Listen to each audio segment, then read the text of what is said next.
Hey, Shines here. Welcome back to the channel. If I'm seeming a little under the weather today, it's because, well, I have the flu.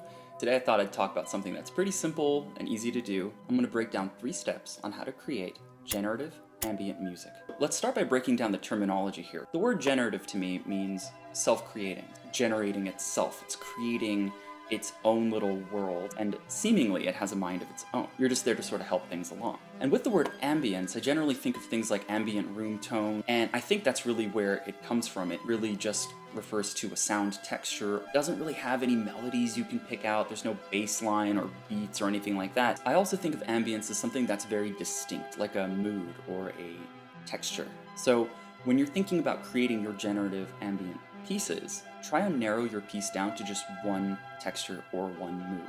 Another portion of this music is a sort of randomness, and there's a lot of happy accidents in here, there's a lot of chaos, and a lot of times it might not sound great, but sometimes it clicks and it can really be fun. But also it's a really cool practice in music composition. Like I said before, let's break this down into 3 steps. Step 1 is the setup. Here's what you're gonna need. You're gonna need a synthesizer, something to generate sounds, and you're going to need some effects. So obviously you can make generative music with just the synthesizer, but to give it the extra ambience, you're going to want something like delay and reverb. You have a lot of options to add some extra spice to your piece. You're going to want to narrow your piece down to one mood or one texture. You're going to want to start by choosing which notes or key your synth is going to start playing in. You can have your synth warp and change this as the piece goes. I like to think of this in terms of intervals, so a fourth, a third, fifth. I think the intervals here are going to be the most important part. Do you want to create harmony or do you want to create dissonance in your piece? So start there. We're going to plug in the sequence here, and we're going to move on to step 2, which is the behavior. Random playback can be considered a behavior. Behavior can also mean how you want the piece to generate itself. Do you want the LFO to affect the pitch? Do you want the pitch to shift across the entire piece very slowly? But choosing how that happens and what happens, that's up to you to decide. So think about how you want your soundscape to evolve or change throughout the piece, and determine your behaviors from there. Sometimes I don't really have a behavior in mind, I just start patching and the behavior kind of comes alive during the piece. That's okay too. Behavior can also be the tempo of your piece. Now, some of us like to just keep a nice steady tempo, but there are ways to mess with that and get your tempo set to something a little off a regular clock. Obviously the LFO comes to mind here, where you can use that to modulate the clock speed. This is something that you can try out as well. So the higher the pitch that's played, the quicker the tempo is going to go, and the lower the sound is, the slower the tempo will go. This is going to get my piece off of any actual steady clocks. It's going to make it feel a little bit more organic, a little weird, but more alive.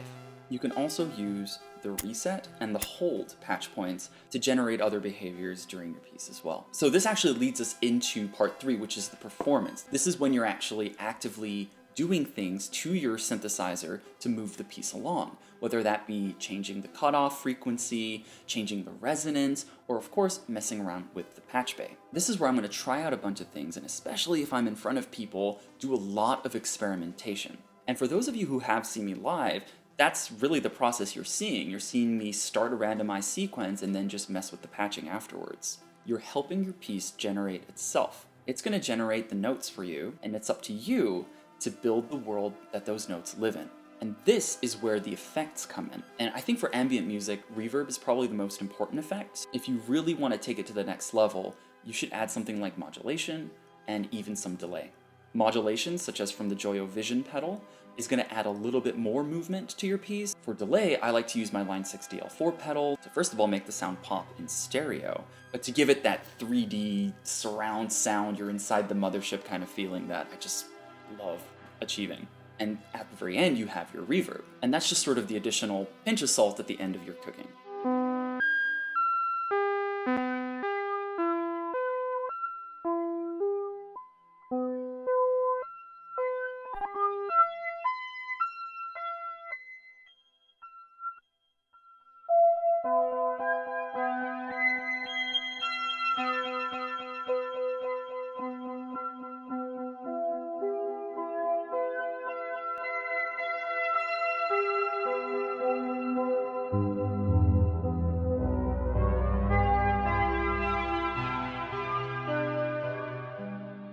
So obviously randomization is a huge component to this as well, so this is when I like to get other synthesizers involved. I like to get the Pluto by Modern Sounds involved here to change clock speeds and do other types of modulation to my sound to just have those unexpected results. You can even go as far as to let others mess with your synth while you're performing. I really wouldn't recommend doing this with your toddler, but if you are looking for that additional randomness, I guess that's one way you could achieve it. So when you're creating your next generative ambient piece, don't forget those 3 steps. The setup, where you're choosing the note or the mood that you're trying to convey. The behavior, where you're setting up your different modulations and patching and really coming up with how you want your piece to evolve. And performance, where you're really going crazy with the effects and helping your piece generate itself. Thank you so much for watching this video and for sticking around to the very end. Got a lot more tutorials coming your way throughout the year, as well as a lot more live performances. So definitely keep an ear out or an eye out on my Instagram account. I'll link it down in the description below, where you can catch me playing next. I've been working on a pretty big video about the assign output on the Mother-32. Obviously, there's a lot of things that it can do, and there's a whole menu system involved with it. So I want to take you through that menu and how to set this assignable output to do all the different things it can. So keep an eye out for a video on that coming very soon. Again, thank you so much for watching. We'll catch you in the next one.